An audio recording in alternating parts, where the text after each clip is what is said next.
This clip is brought to you by SaveWithConrad.com.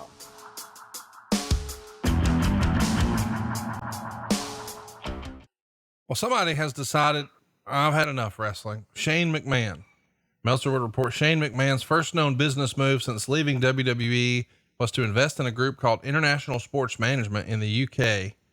And it represents many top British sports stars, most notably in golf and cricket.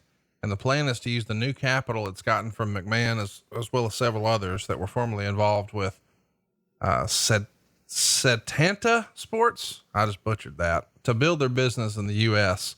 They're looking at shortening up golf tournaments to try and capitalize on the success cricket has had in the UK.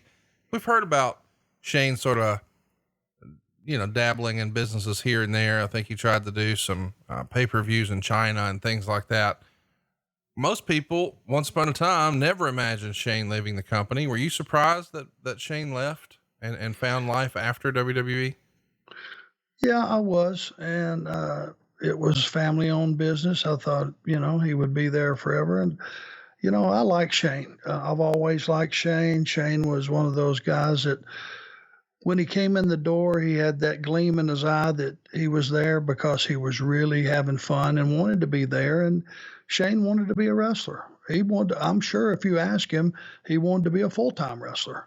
And, in those days, he was gung-ho for anything and just a guy that was glad to be there. You never looked at Shane as just being the boss. I mean, he was like one of the guys, but you knew he was one of the bosses too, and one of the owners too, but he was a guy that loved the business, and it just surprised me to see him leave, but everyone wished him well and hoped he did well. And whatever adventure he took on, you knew that he was going to bring a lot of positive energy to that company. Let's get to some company news leading into Money in the Bank. We've seen a lot of Undertaker stuff out of character lately in documentaries and various interviews where he talks about his wife, Michelle McCool.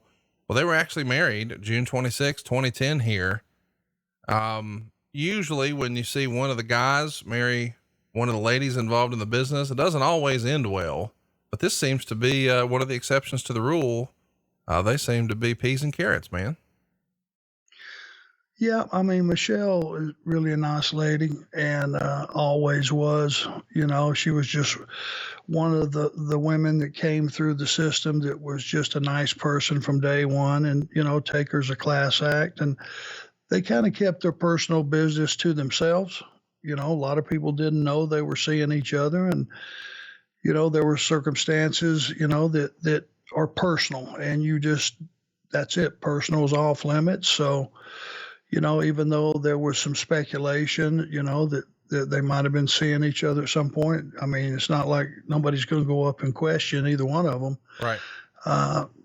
So it was one of those deals that, they ran into each other and it stuck. And I'm glad it did. Hey, it's Conrad Thompson. Thanks for checking out the podcast here on YouTube. Be sure to hit the subscribe button and the notifications bell so you get a notice anytime we upload some new content. And go save yourself some money right now. If you're in a 30-year loan or you have credit card debt, it's not a matter of if I can save you money. It's a matter of how much. Find out right now for free at SaveWithConrad.com.